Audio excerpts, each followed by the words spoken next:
ici, la voix de l'Amérique.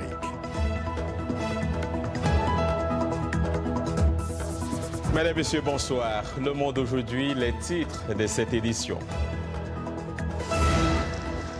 Tension au Sénégal, manifestations dispersées, opposants interpellés. Et à l'Assemblée, les députés ont entamé l'examen d'un projet de loi sur le parrainage. Au Niger, des militants de la société civile inculpés et écroués alors que le campus universitaire de Niamey reste fermé. Après 6 décennies de règne, les Castro quittent la présidence à Cuba. Miguel Diaz-Canel, 57 ans, prend les rênes du pouvoir.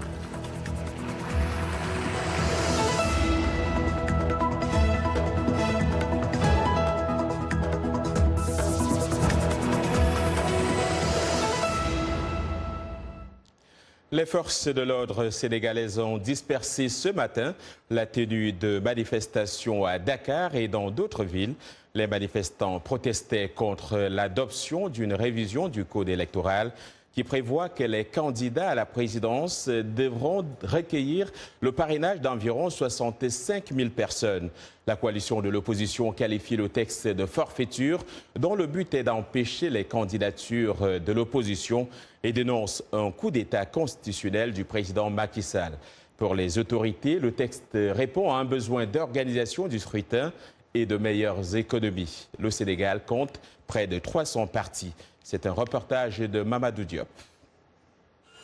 Au moment où les députés sont en train de débattre à l'Assemblée nationale, la tension est montée ce jeudi entre les forces de l'ordre et opposants autour du vote par le Parlement sénégalais du projet de loi controversé portant sur le parrainage.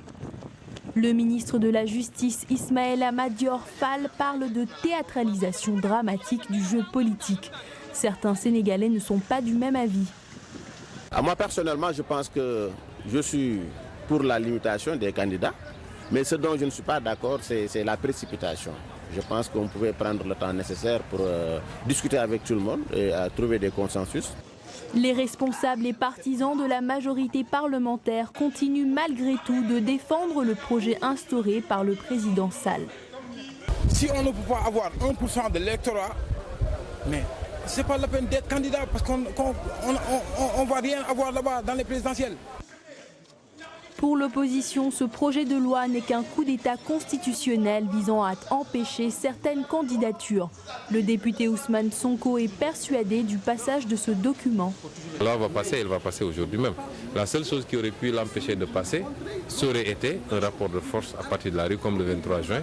Mais vous voyez qu'il a militarisé le pays et que malgré la détermination et la bravoure des Sénégalais qui sont sortis, ils n'ont pas pu accéder à l'hémicycle. Ce qui fait que cette loi sera votée.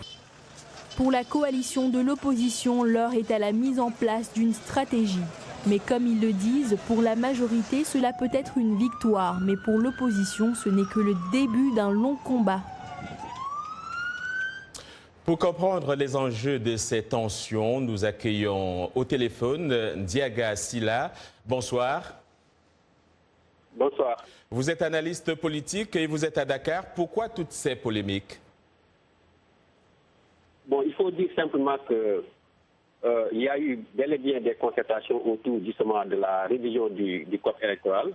Mais malheureusement, celles-ci se sont tenues dans un contexte marqué par une divergence profonde, justement sur des questions essentielles, depuis les dernières élections législatives de juillet 2017. Parce qu'en fait, le gouvernement du Sénégal avait initié une réforme visant à essuyer la carte d'identité CEDEAO, mais malheureusement, pour des questions de mauvaise planification, cette justement initiative n'a pas pu permettre la production et la diffusion des cartes d'électeurs en temps, ce qui a fait que près de 2 millions d'électeurs n'avaient pas encore justement les cartes d'électeurs jusqu'au jour du vote. Alors, maintenant, oui. Allez-y, terminez. Il faut dire simplement que la concertation a eu lieu pour effectivement engager l'élection présidentielle autour des questions de participation, des conditions de participation à l'élection présidentielle, notamment la question liée au parrainage, la question du bulletin unique et le montant du cautionnement. Et sur ces 3 points, principalement, il y a eu un désaccord. Malheureusement, le gouvernement du Sénégal justement, sur l'arbitrage du président de la République, a décidé de soumettre donc le projet de loi visant à la révision de la Constitution. Il faut comprendre que jusque-là, le parrainage était en fait donc retenu pour les candidatures indépendantes. Mais aujourd'hui, le projet de loi qui vient d'être adopté il y a 15 minutes, justement, vise à sa généralisation justement aux partis politiques, ce que justement l'opposition conteste. Et malheureusement, la médiation tentée par la société civile n'a pas abouti, ce qui fait donc que justement, ça va être quand même assez difficile pour l'opposition. À votre avis donc, qui a raison? L'opposition qui dénonce un passage en force ou alors les autorités qui évoquent un changement nécessaire? Bon, les responsabilités sont partagées parce que la majorité semble vouloir imposer justement une réforme qui n'a pas eu l'adhésion d'une bonne partie de la classe politique, d'abord qui a décidé de ne pas prendre part aux assises, mais même si en fait donc les partis politiques qui ont pris part aux assises, pour l'essentiel, le camp des non-alignés comme le camp de l'opposition, justement, n'étaient pas d'accord justement pour l'instauration en fait donc de cette réforme. Donc aujourd'hui, je pense que la responsabilité la plus grande incombe au président de la République qui a la responsabilité en fait donc de rassurer les acteurs et de lever les suspicions. Alors en quelques mots, excusez-moi, que va entraîner l'adoption du texte concrètement? Quelques secondes. Bon, il faut dire que l'adoption du texte aura pour première conséquence la limitation des candidatures, mais aussi ça va justement amener la persistance en fait, de la crise de confiance entre les acteurs politiques. Et même ça va, il faut le reconnaître, ça va instaurer en fait donc un cycle de contestation qui risque de menacer la paix et la stabilité du Sénégal. Merci Monsieur Ndiaga Sylla, vous êtes à Dakar et vous êtes analyste politique. Au Niger, le climat reste toujours tendu ce jeudi. À l'université de Niamey, les portes sont restées fermées alors que 2 militants de la société civile arrêtés la semaine dernière après une manifestation interdite contre la loi de finances ont été inculpés et écroués. On fait le point avec Abdul Razak Idrissa, notre correspondant à Niamey. Le campus de l'université de Niamey est resté quasi désert ce jeudi.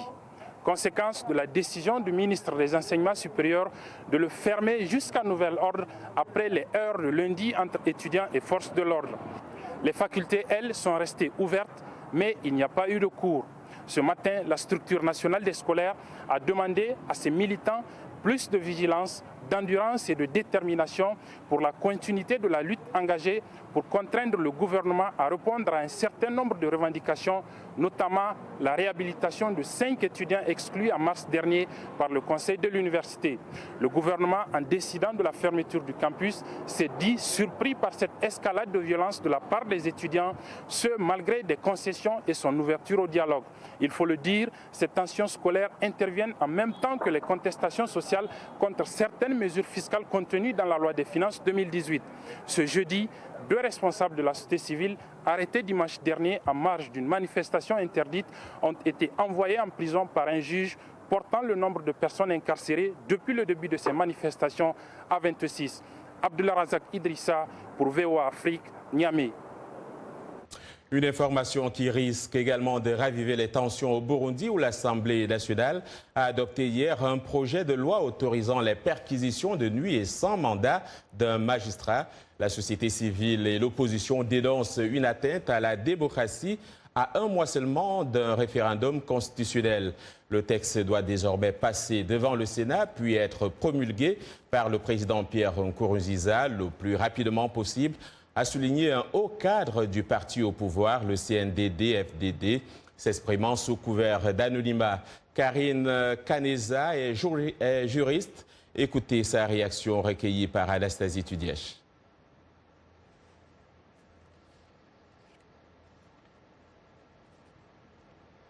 Voilà, on n'a pas Karine, on va continuer donc avec la RDC où le président de la FECOFA, la Fédération congolaise de football, Constant Obari, a été entendu au parquet de Kinshasa ce jeudi dans le cadre des poursuites engagées contre lui et 3 dirigeants sportifs, notamment pour détournement de deniers publics et privés.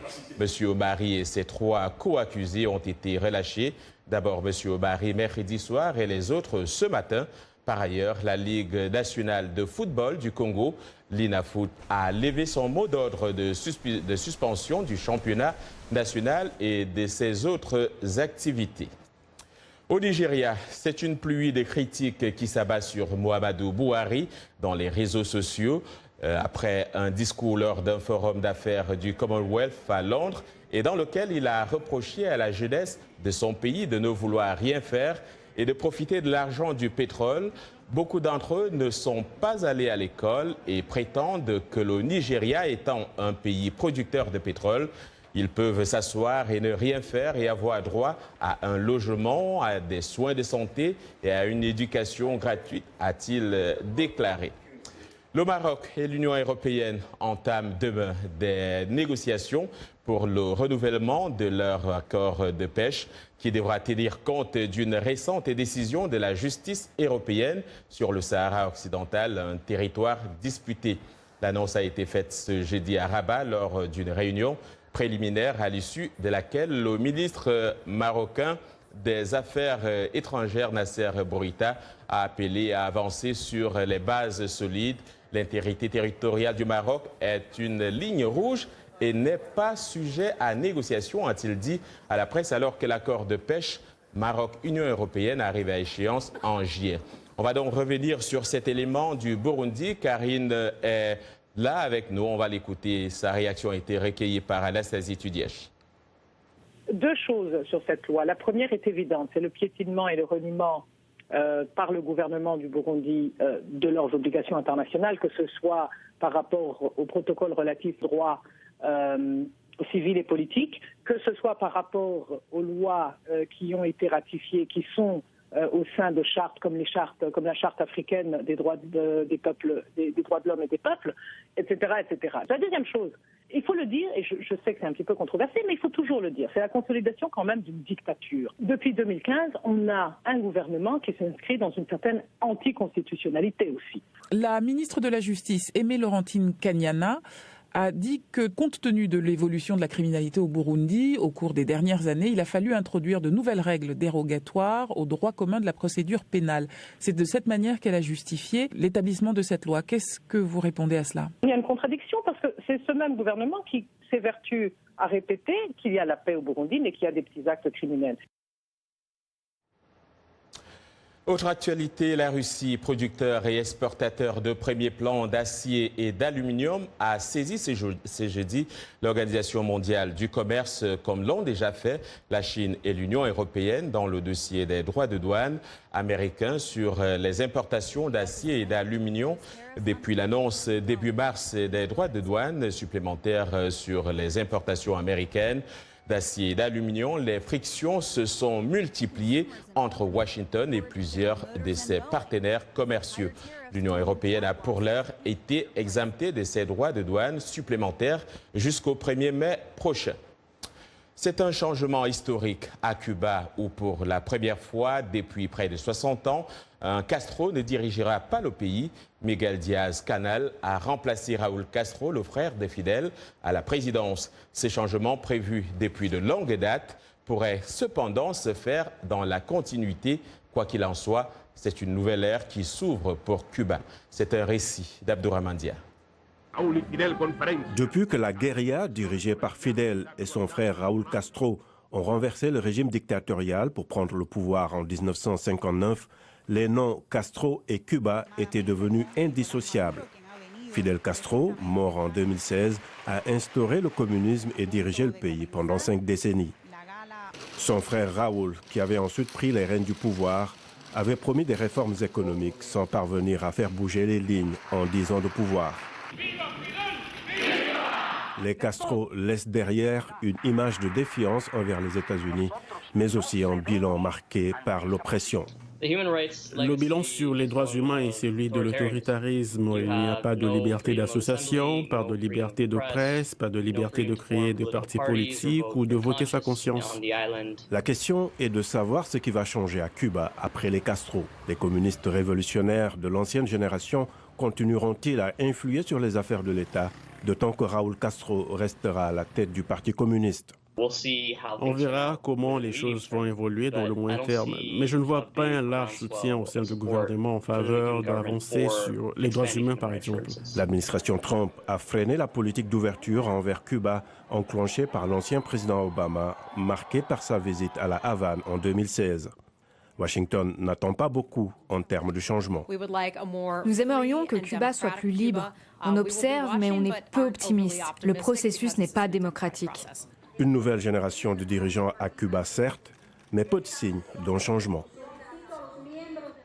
Vous suivez Le Monde aujourd'hui, le journal de VOA Afrique en direct de Washington. Washington Forum, votre décryptage hebdomadaire de l'actualité africaine, américaine et internationale sur VOA Afrique. 30 minutes d'échange et d'analyse sur d'importants événements, économie, politique, sport, culture. Nos invités répondent aux questions. Nous sommes en direct chaque jeudi à 19h temps universel. Washington Forum sur VOA Afrique et nos chaînes partenaires.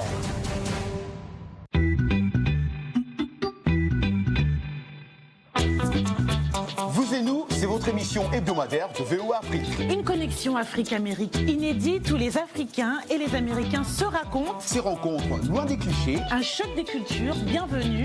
Dont vous et nous. Suivez des interviews, des reportages originaux. Nos rubriques web, nouvelles technologies. Mode, amour, emploi vous tiennent informés à l'ère du temps. Vous et nous. C'est moi. C'est toi. C'est vous et nous. Merci pour votre fidélité à VOA Afrique. Les titres de cette seconde partie de l'émission. Toujours des progrès pour la fertilité. Ici aux États-Unis, les scientifiques ont trouvé un moyen surprenant sur la conception des enfants dans le futur.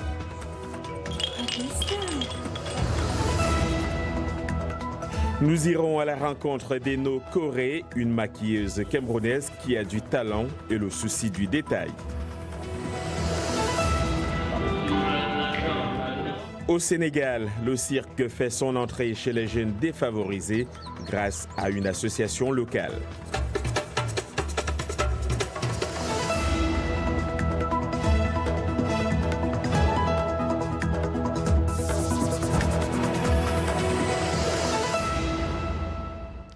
C'est jeudi et qui dit jeudi dit santé dans le monde aujourd'hui. Nous accueillons notre collègue Mohamedou Oumfa, l'un des présentateurs de l'émission Votre santé, votre avenir. Mohamedou, bonsoir. Bonsoir John. Alors il se tient en ce moment au Sénégal la 7e édition de l'initiative multilatérale sur le paludisme et nous en profitons pour parler du paludisme, mais cette fois chez les femmes enceintes. D'abord, est-ce un problème de santé publique en Afrique ? Oui, le paludisme reste un problème de santé publique en Afrique. Selon l'Organisation mondiale de la santé, environ 400 000 personnes meurent chaque année de paludisme dans le monde. Et il faut dire d'ailleurs que selon les chiffres obtenus lors de la conférence, on sait à peu près que 216 millions de cas cliniques ont été recensés par l'Organisation mondiale de la santé et 90% de ces cas sont survenus en Afrique subsaharienne.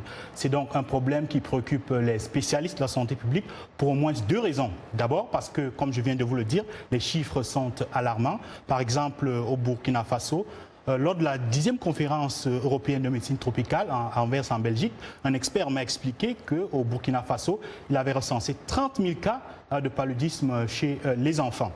Et puis, il faut savoir que les femmes enceintes et les enfants sont ce que les spécialistes appellent des groupes vulnérables parce qu'en réalité, la femme enceinte a un système immunitaire défaillant parce que c'est un état qui est un peu difficile pour elle et pour le fœtus et même pour le nouveau-né dont les moyens de défense sont faibles. Et lorsque vous parlez moyens de défense et lorsqu'une femme est donc enceinte, quels sont les risques ? Oui, il y a les risques d'abord pour la femme. Le paludisme peut provoquer des avortements, des accouchements prématurés et même des décès si elle ne reçoit pas un traitement rapide. Pour ce qui est de l'enfant, il peut venir au monde avec un faible poids de naissance et avoir des retards de croissance. Cet enfant-là, soit il va décéder prématurément, soit il aura des défaillances toute sa vie et du fait de sa prématurité et de ses problèmes immunitaires enregistrés depuis sa naissance. J'imagine qu'il y a des femmes enceintes qui nous suivent en ce moment et si elles sont atteintes de paludisme, qu'est-ce qu'elles doivent faire et surtout leur entourage? Oui, tout à fait. Il existe plusieurs moyens de prévention. C'est ce que nous a expliqué le docteur Mwanza Mangina. Il est pédiatre à l'hôpital Skyborn de Bukavu. C'est en République démocratique du Congo. Regardez. Le conseil que nous pouvons donner à toutes les mamans, c'est de pratiquer les mesures de lutte contre le paludisme. Et notamment, la première mesure, c'est l'utilisation de la moustiquaire imprégnée d'insecticides de longue durée d'action. Et cette moustiquaire, elle est très efficace contre le paludisme. Mais la deuxième mesure aussi qu'il faut recommander, ce sont les consultations prénatales chez la mère où les mamans reçoivent les médicaments. Alors, comme vient de nous le dire ce médecin, les consultations prénatales sont très importantes. Les femmes doivent aller à l'hôpital au moins une fois par mois pour faire un check-up médical. Et aussi, il y a des programmes nationaux de lutte contre le paludisme qui distribuent gratuitement des moustiquaires imprégnés d'insecticides. Il faut dormir sous ces moustiquaires parce que souvent, des responsables d'ONG ont révélé que ces moustiquaires étaient revendus ou tout simplement servaient à pêcher. Donc, dormez sous les moustiquaires, faites vos consultations prénatales tous les mois. Des conseils bien retenus. Merci à vous, Mouamadou Oumfa. Donc, on ne quitte pas tout à fait les femmes enceintes. L'avenir de la fertilité pourrait connaître un grand changement car les scientifiques ont fait une prédiction surprenante sur la conception des enfants dans le futur. Grâce au progrès de la science, certains croient que les parents pourront choisir parmi des centaines d'embryons le sexe de leur futur enfant. On fait le point avec Blanche Sano. Avec l'augmentation du taux d'infertilité dans le monde, les chercheurs explorent de nouvelles technologies dans le domaine de la reproduction. À l'Université de Californie, le scientifique Amanda Clark et son équipe travaillent à convertir des échantillons de peau humaine en œufs et en sperme. Savez-vous qu'environ 10% des couples en âge de procréer aux États-Unis ont des difficultés à tomber enceinte ou porter une grossesse à terme et nous ne savons toujours pas pourquoi. Ce processus est connu sous le nom de gamétogenèse in vitro ou IVG. Jusqu'à présent, cette méthode n'a fonctionné qu'avec des échantillons de souris. Si la technologie est prouvée, sûre et efficace, alors je pense qu'elle devrait être utilisée dans des cas spécifiques comme un moyen pour surmonter l'infertilité. Henry Grilly de l'Université de Stanford dit qu'il ne peut pas se contenter de traiter l'infertilité. L'éminent expert en éthique biomédicale prédit que les parents pourraient un jour avoir le choix parmi des dizaines d'embryons avec des traits différents. Ils iront dans une clinique, l'homme donnera un échantillon de sperme, les femmes vont donner à la place des œufs un peu d'un échantillon de peau. Les cellules de la peau seront transformées en œufs, un nombre illimité d'œufs, et alors les œufs et le sperme seront combinés pour faire des embryons. Pour Greenlee, le choix d'un bébé revient aux parents en décidant quel embryon utiliser pour faire un enfant tout en se basant sur l'analyse génétique. On n'arrête pas la science. Yacouba, vous êtes là pour le sport. Bonsoir. Bonsoir, John. Et vous nous dites que le tableau affiche complet pour les qualifiés de la Coupe CAF cette année. Et oui, les 16 informations qui se disputeront le trophée de cette saison sont connues. Et l'Afrique de l'Ouest effectue un retour en force avec 5 clubs, la SEC Mimosa et le WAC de la Côte d'Ivoire, Enyimba du Nigeria, Djoliba du Mali et Adouana Star du Ghana représenteront la zone ouest. La zone nord aligne 4 équipes avec les Marocains de Renaissance Berkane et Raja Casablanca, l'USM Alger d'Algérie bien sûr et Al Masry d'Égypte. L'AS Vita Club de la RD Congo et Kara du Congo sont les porte-drapeaux de la zone centre. L'U de Songo du Mozambique est l'unique représentant de la zone sud. Le tirage au sort de la phase de groupe de la Coupe CAF est prévu, John, pour ce samedi, bien sûr, 21 avril. Et les nouvelles ne sont pas bonnes pour Djokovic qui est out pour le tournoi de Monte-Carlo. Tout à fait, le Serbe Novak Djokovic s'est incliné face à l'Autrichien Dominic Thiem en 3-7, 6-7, 6-2, 6-3 en huitième de finale du Master 1000 de Monte-Carlo. L'ex numéro 1 mondial retombé au 13e rang a tenu le choc en remportant le premier set avant d'accuser le coup. Physiquement opéré d'un coup en février, Djokovic restait sur 2 sorties de route d'entrée à Indiana Wells et Miami. Pour Thiem, la semaine sur le rocher se poursuit et la suite s'annonce difficile en quart de finale. Il sera opposé au vainqueur du match entre le numéro 1 mondial, Rafael Nadal, 10 fois vainqueur du tournoi, et l'espoir russe, Karen Khachanov. Merci Yacouba, on vous retrouve demain. Merci à vous. Bonsoir. Au Sénégal, une association offre l'opportunité aux jeunes défavorisés de s'initier à l'art du cirque et même d'y exceller. Plusieurs enfants des régions proches de la capitale y trouvent leur bonheur, alors que le cirque est encore mal perçu par certaines couches de la société sénégalaise. Voici le reportage de Chika Oudou que nous rend ici Irénée Herman Umbo. Ils savent mieux maîtriser leur corps, que ce soit en hauteur, sur des planches comme dans la gymnastique. Ces jeunes acrobates sont tous membres du Sen Cirque, le tout premier creuset du cirque au Sénégal. Ils viennent tous s'exercer ici plusieurs fois par semaine. Matou Niang, 22 ans, est étudiante en droit et pratique l'art du cirque contre la volonté de son père. Mon papa, il n'est pas totalement d'accord à ce que je fais parce que des fois, on porte des habits trop serrés, je peux dire un peu sexy. Et pour lui, c'est pas évident de l'aimer parce qu'il est imam. Donc du coup, je le comprends. Modou Fata Touré a fondé ce centre en 2010 pour aider les jeunes défavorisés. Il a passé 5 ans de son enfance dans la rue avant d'être placé dans un centre d'accueil pour enfants où il a rencontré les acrobates du cirque suédois qui lui ont appris les rudiments de cet art. Parce qu'il faut rendre... quand on t'aide, il faut aider aussi. Parce que si les gens qui arrivent à se débrouiller tout seuls peuvent aider les gens qui n'arrivent pas à se débrouiller tout seuls. Sen Cirque a donc ouvert ses portes à ces jeunes qui n'ont jamais rêvé de voyager à l'étranger. En 2015, ils étaient au premier festival africain du cirque en Éthiopie et depuis, le groupe ne cesse d'être en tournée. Soutenu au départ par une association culturelle suédoise, il est désormais autonome grâce aux revenus des spectacles. Au Nigeria, sa disparition avait provoqué un scandale national. Le bâton des cérémonies du Sénat, sans lequel les législateurs ne peuvent se réunir, a été retrouvé sous un pont. La masse, symbole de l'autorité de la Chambre haute, a été volée hier en pleine séance plénière par des individus qui, devant les sénateurs médusés, se sont emparés de l'objet, donnant lieu à des violents heurts avec les forces de sécurité présentes à l'intérieur. Le Sénat, évoquant un acte de trahison, avait donné 24 heures à la police pour la récupérer. Ce n'est pas la première fois que l'objet disparaît, son vol étant une manière d'exprimer son mécontentement sur le fonctionnement du Parlement. Et pour finir sur cette info, le Swaziland reprend le nom d'origine.